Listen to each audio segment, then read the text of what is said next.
$200,000 дейін да мүмкін жаңағыдай көптеген білімге, қайырымдылыққа садақа жасайсыз. Мен бұны айтқым келіп тұр, өйткені ол нәрсе де басқаға қарап отырып сен қалыптасады екенсің да. Мысалы менің солай кішкене жомарттығымды ашуға әсер етті деген сияқты. Осы тұрғыда адам бірден жомарт болып кетпейді ғой. Жоқ кезде де мүмкін кішкентай кезінен берген шығар.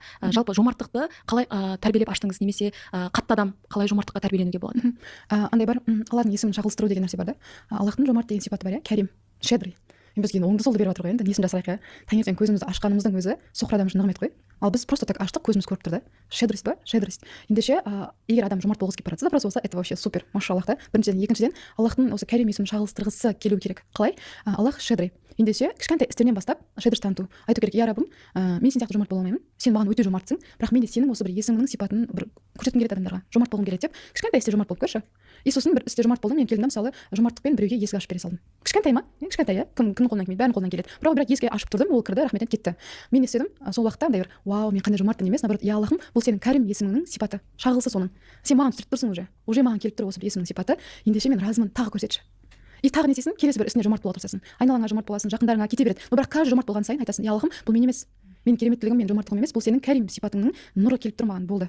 Сен жомарт болғаннан кейін ғана маған осылай жомарт сияқты болып көрініп жатырмын деп, Аллахым сенсің деп Аллахқа беру керек та. Сол уақытта ол адам жомарт болады. Еще помимо этого, ол адамға басқалар да жомарт болады. Еще ең қызығы, ол адамға Аллахтың өзі жомарт болады ғой. Саған көрсете береді да. Сол үшін біз қалаймыз ғой, Аллах маған жомарт болсын да, бірақ мен басқаларға жомарт болғым келмейді деп қысып қалсақ, ол уже дұрыс емес. Сол үшін де жомарт болуды осы бір Аллахтың Кәрим сипатын шағылыстырудан бастаса, ол адамның өмірінде мен сізге айтайын ба, ана щедрость, изобилиен көкесі сол кезде болады. Сіз айтқан жаңағы бар ғой, изобилиен көкесі сондай болады. Ол адамға отырып біреу есік аша салады өзіне өзі. Ол адамға отырып сыйлық подарок етіп жауап атады. Түсінбейсің, ана неге лайықты емес қой деп ойлайсың адам даже. Бірақ ол Аллахтың осындай Кәрим сипатын шағылыстырғанның бір көрінісі ғана да. Мысалы сыйлық алған кезде, или там біреуден көп зат алып қойған кезде бір іште қарыз, бір ұялу сияқты сезімді қалай жоюға болады? Сіз айтып тұрсыз ғой, Алла береді деп ше. Ондай адамдар көп екен да өмірде. Нормально деп ойлаймын. Мысалы, допустим, сіз маған сыйлық бердіңіз. Егер мен ойласам, бұл сыйлықты беріп жатқан Жанерке десем, онда мен сіздің алдыңызда қарыздар боламын. Қайтаруым керекпін. Еще ана сыйлықтан кем болмай қайтаруым керекпін. А если мен сіздің артыңыздан Аллахты көрсем, что Аллах Тағала Жанеркенің жүрегіне маған деген махаббат салды.